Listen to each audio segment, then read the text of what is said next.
Now, I don't want to keep you from going into the lessons, but we do have to go through some very important things.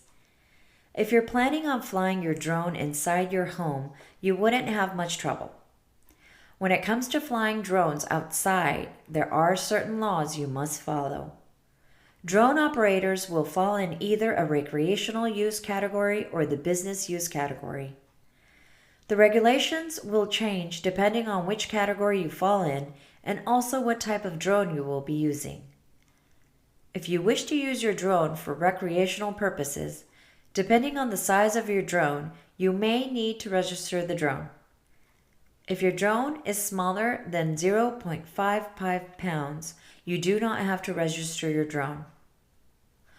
Although the regulations differ, the safety guidelines are set for all drones.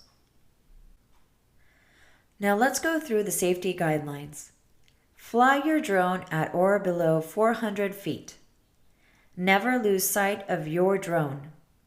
Never fly your drone near other aircraft. Never fly drones close to airports, 5-mile restriction, without prior permission. Never fly drones over unprotected crowds of groups of people. Never fly over moving vehicles. Keep your drone away from stadiums and sporting events. Never fly near emergency incidents like fires or natural disasters.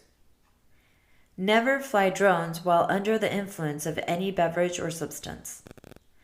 Be mindful of airspace requirements.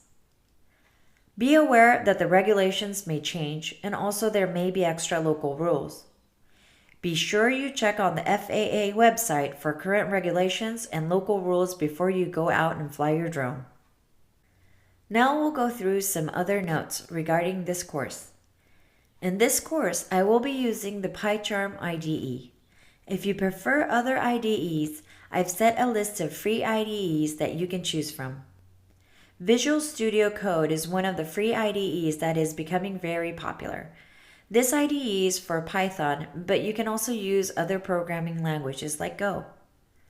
I personally think PyCharm is the best IDE when it comes to teaching Python.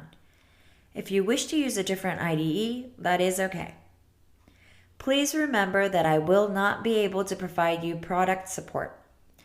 Also, depending on the product version, the UI may differ. If you have any question regarding the IDE or need support, make sure you contact the IDE provider. For this course, I will be using a MacBook. For those of you who are using a Windows computer, I will point out how to set your Windows computer and which commands to be using. Although, be aware that the screen in the lesson may differ from what you see on your computer. I also want to go through these notes with you. I will not be liable for any loss or damage such as water wetting, loss, theft, damage, crash, or natural failure of the drones, or injury, death caused by the crash of your drone. Do not publish the codes used in this course to any online course, YouTube videos, blogs, ebooks to create or imitate an online course for commercial purposes.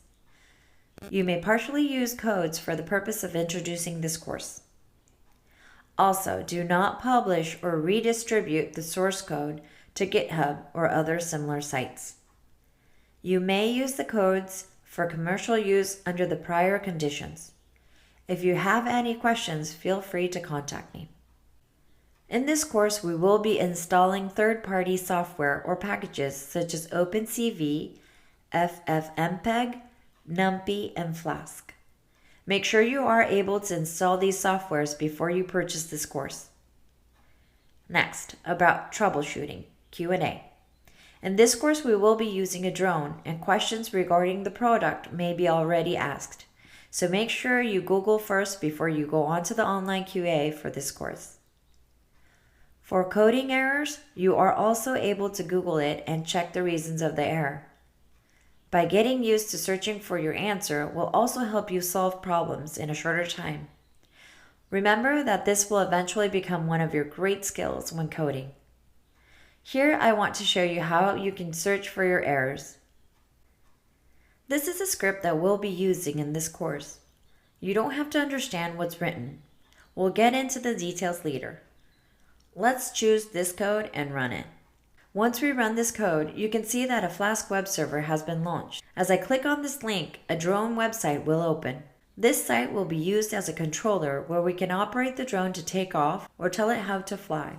At this moment, the drone has not been connected. Let's see what happens if I click on the takeoff button. You can see that some errors occurred.